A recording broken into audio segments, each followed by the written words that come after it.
Hi, welcome to this week's edition of Blues Talk. Again, John, Dave and myself. We're going to look back over Leinster's pretty disappointing display against Edinburgh and, of course, Ireland's defeat to England in the World Cup warm-up and all the other Pro 12 games. So, boys, where do we ended last year, we seem to have picked up this year. Is there anything to be said for moving the deck chairs around a bit more? But, I mean, we said it on this show last year. I mean, nothing will be solved, or very little will be solved, by just getting rid of O'Connor and doing nothing else. And that's what happened. We got rid of O'Connor and did nothing else. No, actually, that's not true. We got rid of the scrum coach, and you could see the effects on our scrum. I mean, our scrum, which was pretty much the only really good set piece we had last year, went a bit downhill. Now, that could be attributed to some of the personnel involved. Don't know, but there was nothing really that would set last Friday night apart from anything we saw last year. Well, when you consider we are actually missing 2 full front rows. Yeah. I mean, you give credit there, but I mean, what about the rest of it? Yeah. But we had some heavy hitters there was 8 or 9 guys that are like either internationals, Heineken Cup winners, NRL champions, legends for Leinster, all that kind of stuff. Do you know, like some of them were vying for positions on the national team. You know what I mean? Like Bent was there, McFadden, Boss. Like these guys were, and when they go and they turn up in blue, like it looks like they don't give a damn. Yeah, I don't know what it is. I thought that was the one thing Leo Cullen would fix, would be the culture. We were saying that last week, how the environment. He might do something with the environment. But, you know, you can't judge on one away game in Glasgow or in Edinburgh even. That's exactly it. You can't judge. Where alarm bells will be ringing is if we lose at home to Cardiff. That'll start a few alarm bells. Like if we lose at home, that'll start alarm bells. What primes the alarm bells in the first place is we finished last season, for example, incapable of mauling. We had the first 4 mauls we had in the game against Edinburgh. 2 went backwards. There was a penalty off one, and we held. Didn't go forward. We held on one. That's a pretty poor rate from a team that built a lot of its success around how snappy its set piece was. Yeah, well, you know, line out is probably the most important set piece for creating first phase moves that are going to lead to line breaks or scores or whatever. Our line out was that the best of the 3? Would you say, if you're counting them all as a set piece? It wasn't hugely impressive either. No, I mean we won most of our ball. And Dundon is a guy who's consistently been our best thrower. We've said it every year. He's the best thrower in the team. I mean, there's an element of you don't want to damn them at this stage of the season, because absolutely not. I mean, there's still a case of trying to get up to speed, and we guys, always do that slowly. And we always do that slowly. We're notorious slow starters, and guys having to play themselves into the season. But it's not good when things that you have problems with the previous season don't appear to have been rectified this season. Yeah, it's not. Like I think it's a case of, if, as you say, if we are beaten by Cardiff, then we do have problems, because we've had slow starts. I think we've lost 7 or 8 of our last 9 seasons. So we don't traditionally get off to a flyer, even under Joe Schmidt, like we were notoriously poor. But if this trend continues, like some of the other teams, like Ulster looks sensational.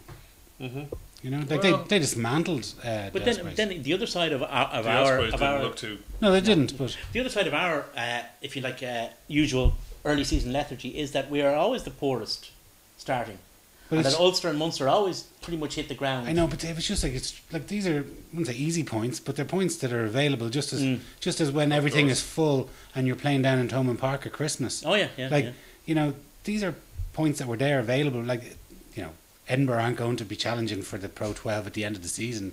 Let's face it. And we almost threw away a bonus. But if they had got their conversion at the end, we would have thrown away, not alone 4 points, but bloody losing bonus point as well. Exactly. Yeah. Well, if you look though at Glasgow and ourselves, who have donated the most amount of players to the World Cup, I think Glasgow have 20 and we've 17. They got taken out of it at home by the Scarlets, who admittedly are not Cardiff bad, but they're, they were 6th and they scraped into the Champions Cup. They didn't look, and they've lost I always get the feeling the difference between Cardiff and Scarlets is that Scarlets players want to play for Scarlets. Mm. I always think that's the real difference between the two clubs. Yeah. Well, hopefully, I think we're going to need Cardiff not to want to play for their club next week because. Yeah, but I was just looking back. Like we think we had a rubbish season last year. Cardiff finished 10th in the league, 27 points behind Leinster. Mm-hmm. You know, So like how many away games did we win last season? All I season. have no idea. But one of them was against Cardiff. We Yeah. didn't win very many, but one of them was against Cardiff.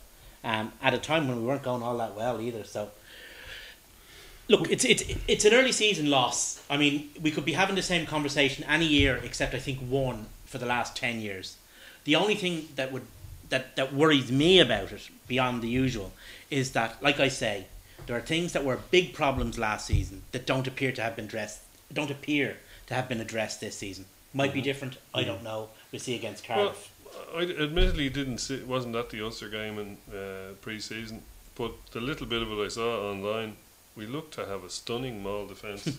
Defence, yeah, absolutely, yeah. I don't know if that was a blip or if I just happened to see the two good examples of Maul defence that we actually did, but we weren't defending their Maul particularly well, and I'm wondering, was it a blip? What? I think there was also. I mean, it has to be factored in that in Maul defence. I mean, the first thing that you're going to do is you're going to try and sack the jumper. The moment were the players maybe a bit hesitant to do so with Fitzmonkey as the ref, because God knows he could give them a red card for a high tackle for tying a fella's laces. You never know. I think it was something to do with the personnel though. Like you've got guys coming back into the team from Carton House who are probably disappointed. Like I'm sure Fergus McFadden and Bent and all these lads. Like, it must be difficult.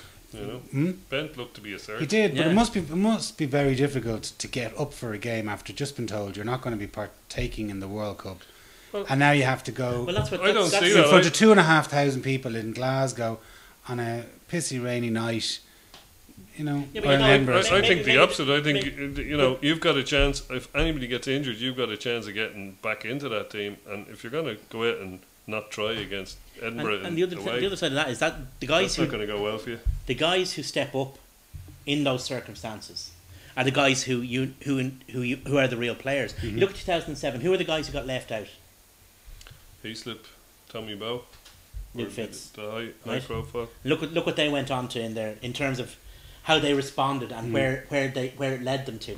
So I mean, if you want to be regarded as a real player, it's what you do in adversity. It's not what you do when you're in. You're being successful. I take your point, but there's also the other side of it that they weren't. Well, they do. That They were are human. Yeah. And also they weren't used to training with Leinster because they were away with Ireland, and maybe the defensive systems or the attacking systems that they just weren't really on the same page. Yeah, well, let's hope you're right. And that's maybe just an excuse for grasping at straws there. I don't know, but let's hope you're right. I hope you're right, but there's about 5 different things to factor in. There's what you say. There's all that kind of stuff. There's what I say about systems that were bad last year, not been. There's the deck chairs thing, and there's new coaches who have new systems. Leo probably has his own way that he sees the game going. I mean, it took, how long did it take? 3-4 games for Joe Schmidt to get his ideas across to his players. Why shouldn't it take Leo the same amount it took Matt O'Connor? Why shouldn't it took Michael Cheika? I remember Michael Cheika going on television after his first season in charge. He lost to Munster, and he was less than he was perceived to be less than complimentary about Munster. What he was really saying was he didn't care about the match. He didn't care about the result. All he cared about was Leinster's performance. And Leinster's performance, what they weren't doing what he wanted them to do at that point in the season. Now we know how it eventually went on, but it's still. It can't be any earlier than the season for this. So there is a certain amount of that Leo.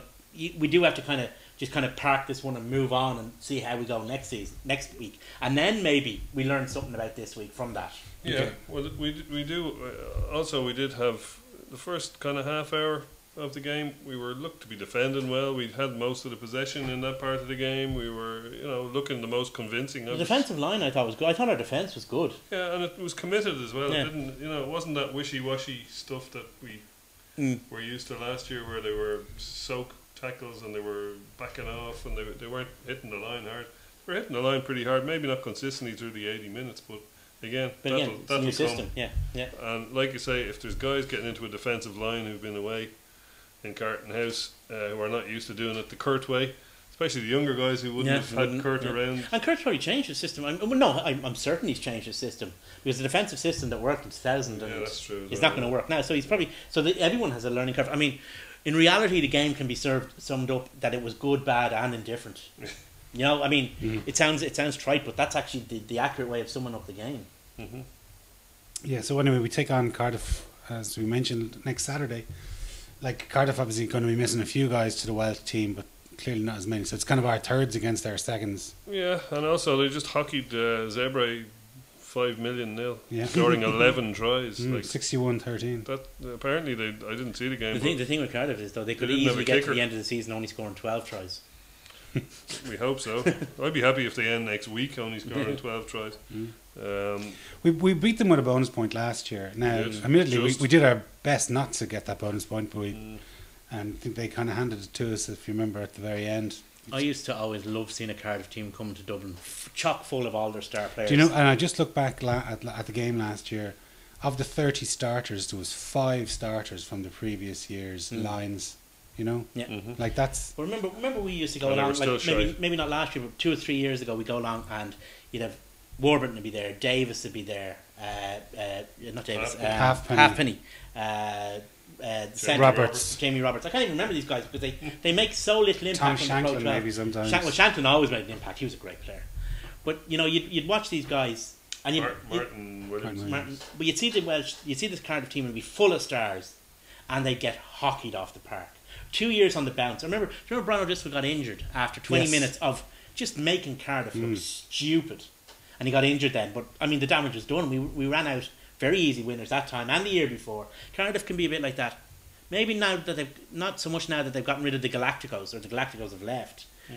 Because when the Galacticos were there, they didn't really care about playing for Cardiff. I mean, And they have a new coach who doesn't look We to be say that taking about every ownership. Welsh club, don't we? we say no. I think Cardiff. I mean, I don't think that the players are uncommitted for anyone except for Cardiff. I don't think they're very good at Dragons, but I think Cardiff they genuinely don't care.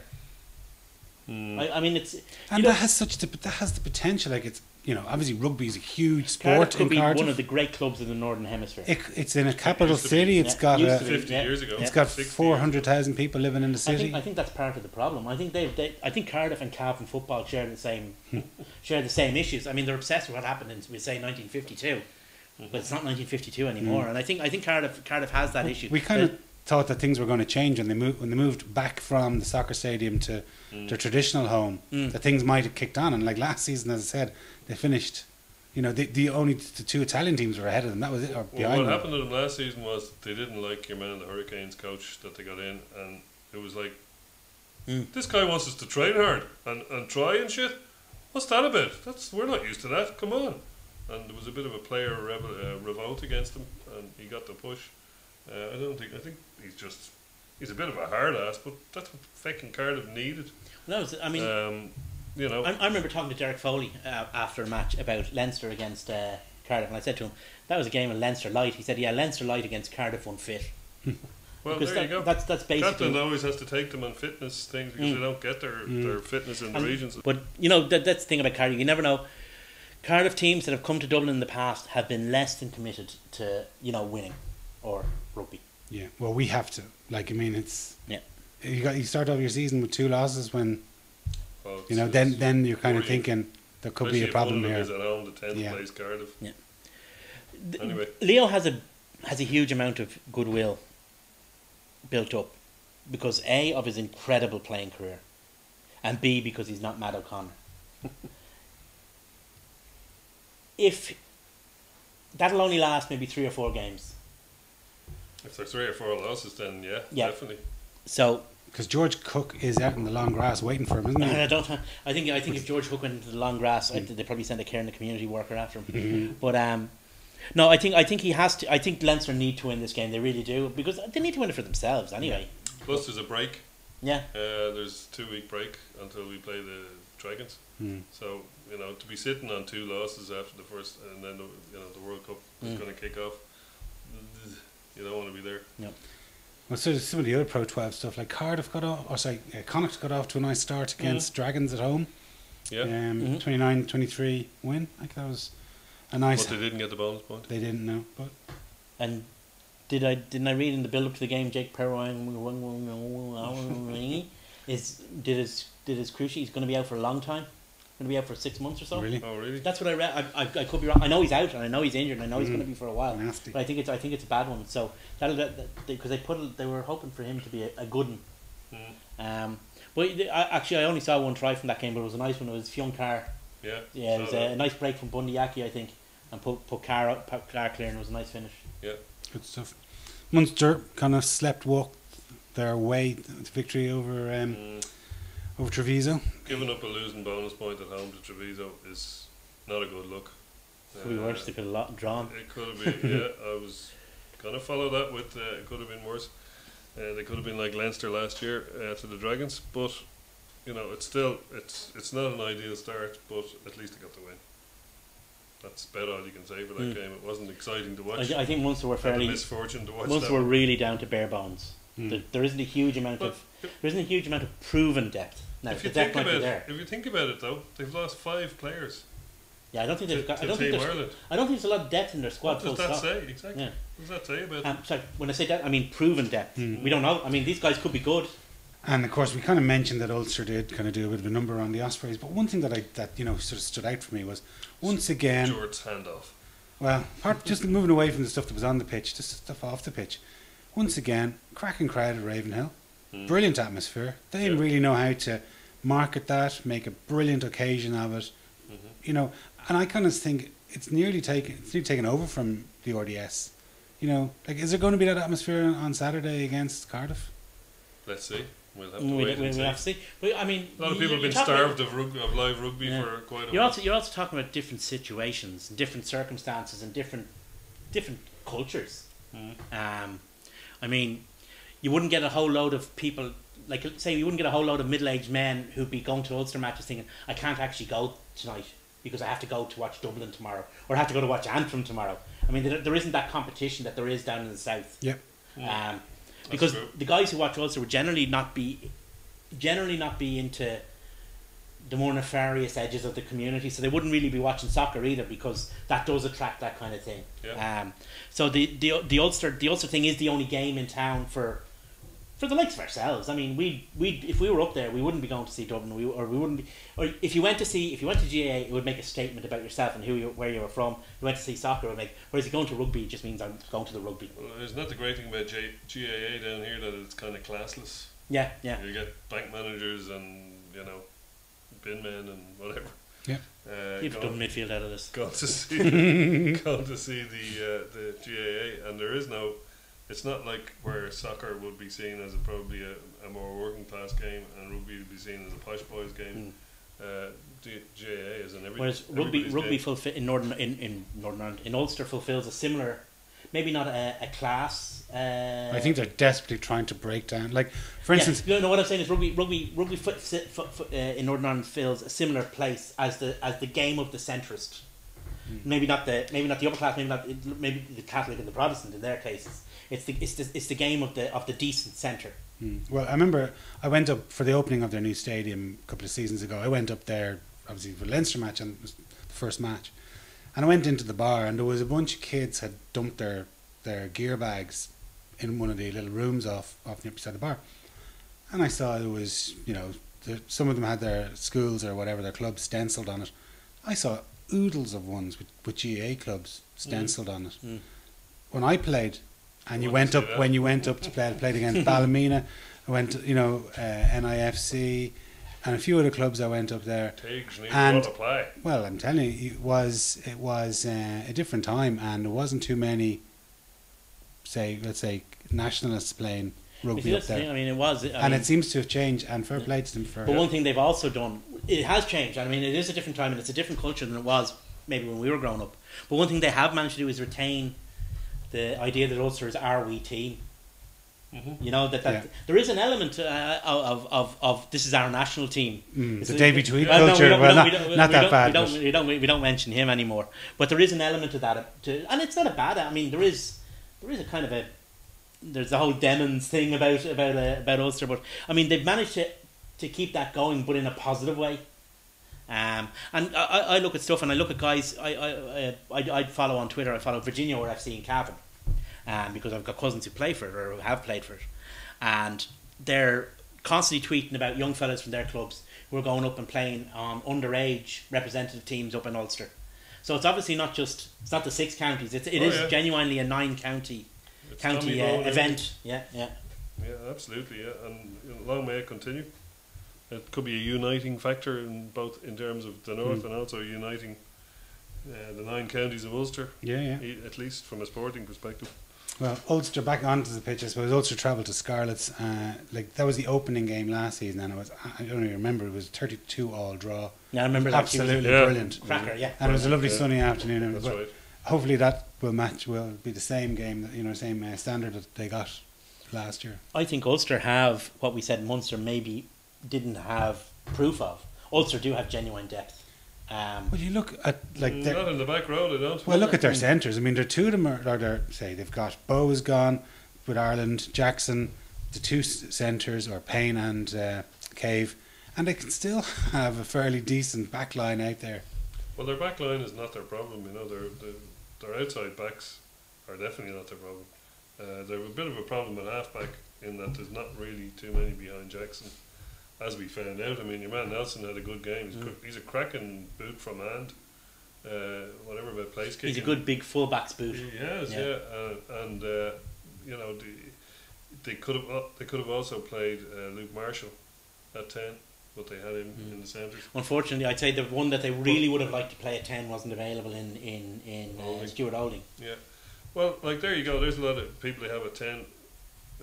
So I've just contradicted myself. But behind Ruan Pienaar, they don't have a whole lot of 9. No, they have Paul Marshall, and haven't they signed Dave Shanahan? Dave Shanahan's with them now. Yeah, he used to be in the Leinster schools. Yeah, but they don't have. They've signed your man Sam Arnold, or not Sam Arnold.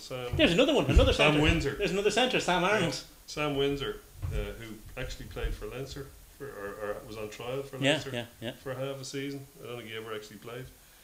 But he's a backup out half. He's also injured, and then of course you've got iHump, who is mesmerisingly good sometimes in attack and mesmerisingly bad sometimes. But he doesn't even make a pretense of trying to tackle. They move him out. They move him out. out. In the wing. It's unbelievable. He's literally Quade Cooper. In fairness, they're honest about it.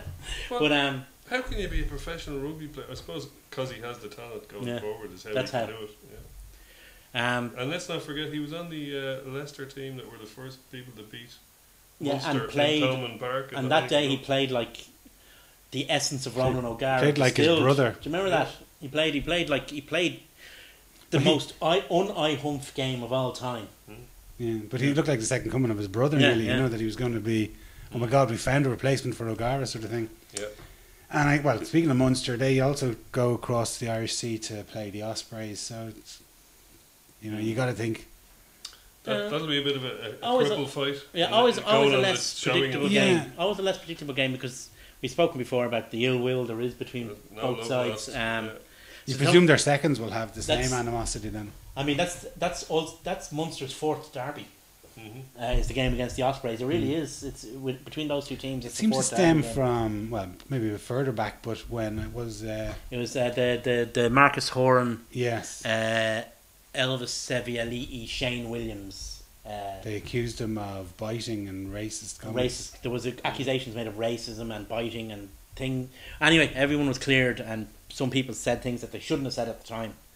But a lot of bad blood sprung from it. Yeah, but that must be 10, 12 seasons ago. Nobody holds a grudge, like Munster. Yeah. There's also the overarching perception among Welsh regional fans about how this is an Irish conspiracy-run league and that everything is against them. And we are the Illuminati of rugby. Well, it seems that they've now appointed a new head of Pro 12 rugby, who's this Welsh guy, and I read his comments and he said the Irish didn't take it seriously, even though the Irish have probably won 70 or 80% of the league titles. That's the attitude Welsh have always had. That they've always said, "Oh, Ireland never take it seriously." And then you look at the finishing positions of Irish teams all through the seasons, and we're the only ones who take it seriously. Well, maybe they. I thought it was an amazing comment from the CEO of the league. Yeah, maybe I would. Sometimes the league kind of it's a great league. I think it's a great league, and I It just some of the doesn't teams- do itself but any it doesn't do favours. itself any favours sometimes. That's what I was going to say. I mean, what it really needs, it doesn't need a new CEO. What it really needs is a new bloody media manager. And marketing. And some independent refs Yeah. that go in teams to games, like Alan Quinlan said. Mhm. You know. Yeah. But anyway, sorry, And I, they could I have- diverted us. And then Peter Fitzgibbon could drive them. and he could make the sandwiches. I wouldn't throw him out on the street. I'm sure he knows how to butter a sliced pan. That's terrible hard. It is very bad. Yeah, he doesn't know how to butter a sliced pan. I believe his mammy watches this regularly, so expect a slap. Well, anyway, moving on. May I recommend that you listen to the specials? Too Much Too Young. Take particular care of the chorus. That's terrible. Anyway, moving on to our match, Final course. Ireland's match against England Yeah. in Twickenham. So it was a game of two halves, Brian. I think it was absolutely grand. No Yeah. injuries. Well, Oh, Conor Murray, bit of an injury. Okay, no serious lasting injuries, hopefully. And well, we didn't win, but we didn't totally disgrace ourselves like we looked. Looked like we were going to. But you know, the key for me is this game. If you look at the two benches, England were taking it really seriously. They had brothers. The two Vunipola brothers came off the bench looking fresh with about 20 to go, and Georgie Burgess's brother came off the bench as well and put poor El Madigan on his arse. God love him. I wouldn't like to have taken that hit. But if you look at the impact that we didn't have on our bench, Sean Cronin, Ian Henderson, a couple more probably that we would, had that been a Six Nations game or any kind of a serious game, it would have been a very different. we would have had. Now I would have said Rob Kearney, except fair that he damaged his knee in training, so that's the reason he wasn't there. No Luke, no Keith Earls. Keane Healy. Keane Healy is the other one I was going No, to the mention. thing is, Okay, Keane Healy's injured, but he's not going to be injured for the World Cup. If in a World Cup game we would have Ian Henderson, Keane Healy, if he wasn't starting, would be on the bench. Sean Cronin, those guys can come off the bench and make an impact, just like the Vunipola brothers. Like when you've got those two lads coming on, the problem with those two lads is that they're so big you can tire them out. You can run them around. If they come on with 20 to go, you've no time to tire them out. They're just going to run at you and make bits of you. there's two things to be noted from it. One is how precise sports science is nowadays. Mm-hmm. You could tell which team was 2 weeks out from its first major Yeah. match and which team was a month out from its first major match, Yeah. first of all. And second thing is, we managed to get through the entire World Cup warm-up period without playing any rugby. Yeah. Well, let's hope that was the plan, because otherwise we could be goosed. Well, the only thing I would be worried about is if, it gets into our heads. It's very hard to go from keeping it all in close to our chest. But the difference Right, is let's get it out. the difference between this and we say 2007 You can't is switch that. where because of a bad, poorly planned warm-up period, we had to use the first two matches of the tournament as warm-ups. This time, the warm-up has pretty much gone to plan. I'd say Joe Schmidt is quite happy with how the warm-ups have gone. Absolutely. And now he can use the first two games of the tournament to ramp up to the two important games. So I'd say there's a big difference between, say, 2007. between 2007, maybe even 2013. I think we are where we want to be right now. Would have been nice to get a win. Doesn't really matter a damn. No. We got through it almost without injuries. Touch wood for Conor Murray. Everybody that needed a run got a run. And now it's everyone in cotton wool until the tournament starts. I mean, we've got. I mean, when is the French game? It is the 11th That is of October. that is over a month away. Yeah. That's what we're going for. I mean, we're over a month away from the match where we need to play. We're in good condition, I think. Yeah, I'll give you that. Well, Yeah. the 3rd of October, I think, is But Italy. just- So Yeah, well, Can't- you have to start ramping up then. But you look at it, England have to have a big game They in do. 2 weeks' time. Oh, they were- They look like it, But they're in and they total- look in good condition as well. In fairness, they're in a totally different place. Oh, yeah. They have the home World Cup factor, which is going to be huge. They're going to have the Pressure. tabloid newspapers are going to be pumping it out. yeah, There was 80,000 people in Twickenham. They needed to be entertained and Mm-hmm. to be sent off in a good way. And then, as you say, they've got to get the ball rolling immediately. They don't have the luxury of slowly catchy monkey till Fiji eventually you are get to in good France. shape. yeah, Fiji And played. then they have Yeah. Wales or Australia up next. Yeah, they hit the They have ground. Australia up next and then Wales. They hit the ground running, and if they don't start running, they're going to start drowning. Mhm. I mean, that's so they have to be ready. They They- had to be on it for last. They have Uruguay as their last game, so you know they'd have It could be over by that stage. Like, it doesn't Exactly. matter if they score, They could you know, be over. 19 tries and It'll be interesting to see how it goes. I mean, I think England they look pretty good. I would be worried about them though, in that they didn't look overly impressive against us. I think they're going to come out of the group second behind Australia, well, and I think Fiji are going to take a scalp.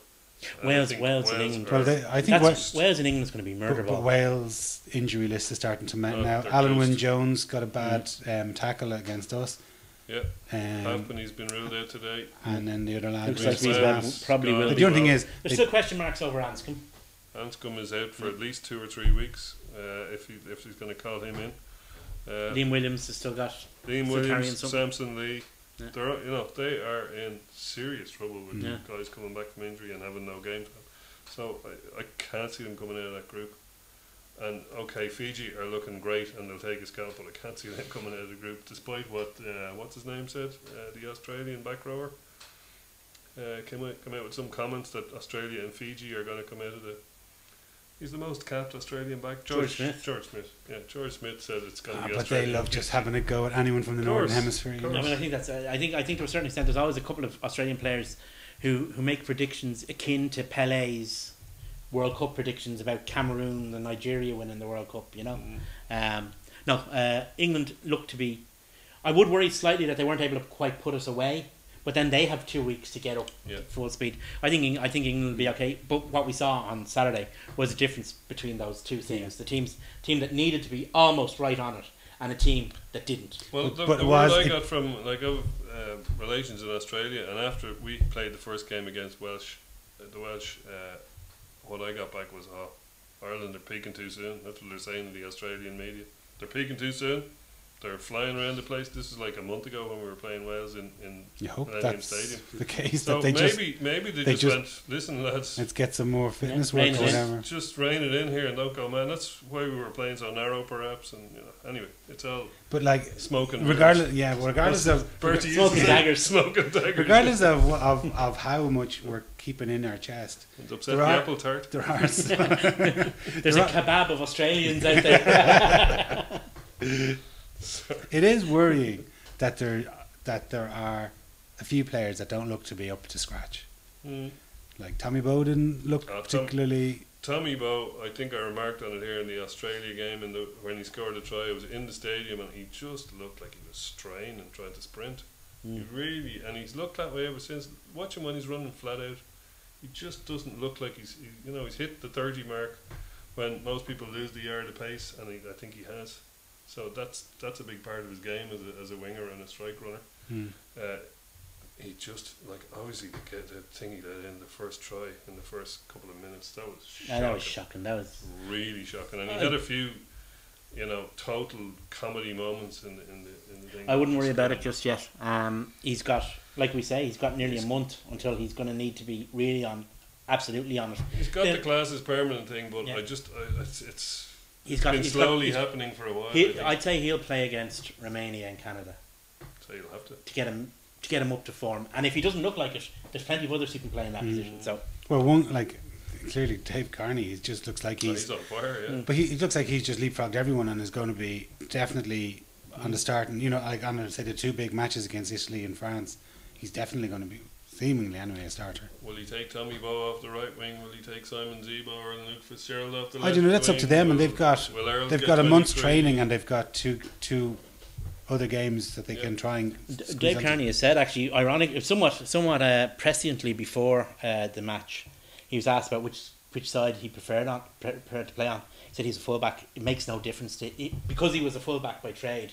It makes no difference to him what wing he plays on. Is he left-footed as well? Well, he's just used to kicking off either off either side of the pitch, so it makes no difference to him. I know Rob's left-footed, Yeah. but So I mean, left-footism doesn't necessarily run in families. But I mean, he's there. I mean, we've got plenty of wingers, so I wouldn't worry about. The only thing is, I mean, he was the only one of our back three who played all that well. And the other two, I don't think covered themselves in glory. I mean, an Irishman getting beaten in a Gaelic football catch is just disgraceful. But I was going to say that. I was thinking that at the time when Mike Brown was taking that ball, going, that's the skills that Mike Brown learned in the GAA frame for London. Because I knew you loved hearing that so much. But nobody. But then who did play well? I mean, it's over. We didn't get hurt. Yeah. Jamie Heaslip always has a good game. Dave Kearney, we just mentioned. Outside of that, kind of struggling. But look at the way we finished the game as well, with like 3 tight head props on the field. You know, one of them Chris playing Henry in the back line. One of them playing tight head, the other one playing loose head, and the third one playing number 6. Like, you know, that says it all about. When Tadhg Furlong found out he was going to the World Cup and he thought he'd have to cover across, I don't think he reckoned he'd have to cover back as well. Yeah, well, if you look at it, like Jack McGrath was taken. I had to work this out in my head as to how it all happened. Jack McGrath was taken off at some stage, I think on about 74 minutes to get Ross back on, which obviously because Jack McGrath needed a rest and they wanted to run Furlong over on loose head, and you know the injuries in the back row. They had to play it. They had to play. Surprised they didn't give Madigan a little run at 9 at hooker. Yeah. Well, sure, there was so they couldn't. I mean, it might have been their intention to give him the last 5-10 minutes, but by that stage, I mean, you had Chris Henry was playing out in the flank or out in the wing. You had Romania is the game. Yeah, the opportunity never came. Maybe against Romania, especially if Conor Murray's horrors the combat, as Mr. Thornley would say. Well, he jogged off the pitch. Oh, he did. Yeah, he looked fine. So, it's just precautionary. Yeah. You know, and because it's a head injury, they'll have to follow return to play protocol. They'll have to be seen. Can I just? Have to be seen to be like, I know that we were almost beaten in the World Cup two cycles ago, 8 years ago. But like, if we aren't beaten Canada and Romania, we don't really deserve to be thinking about beating France. No, so really, any one of the 31 players, any combination that they put out. Should be able to win the first and get bonus point victories. If an emerging Ireland team lost to Canada, you'd be disappointed. Canada they didn't have a good Pacific Nations Cup. No, and didn't they lose at the weekend? And they lost again at the weekend. Had a few. They've lost to the States 3 times in a row, which I think is a record. They're not going very well at all. So, but then again, they've been resting like your DTH Van der Merwes and the other lad from the Ospreys. And the other lad from Hassler. Jeff Hassler. Yes. They've had Jamie Cudmore in, all right, but they've quite a lot of their top players, and they've a huge hectic schedule of matches. I think they're playing again somewhere in the. Yeah, they're playing a lot of games. They're playing serious amount of games. So by the time they roll up against us, they'll be knackered. Hopefully knackered. They've got a great guy with a great name, Jeb Moonlight. What a brilliant name for an open side flanker. He's like the moonlight. But they're a bit like England.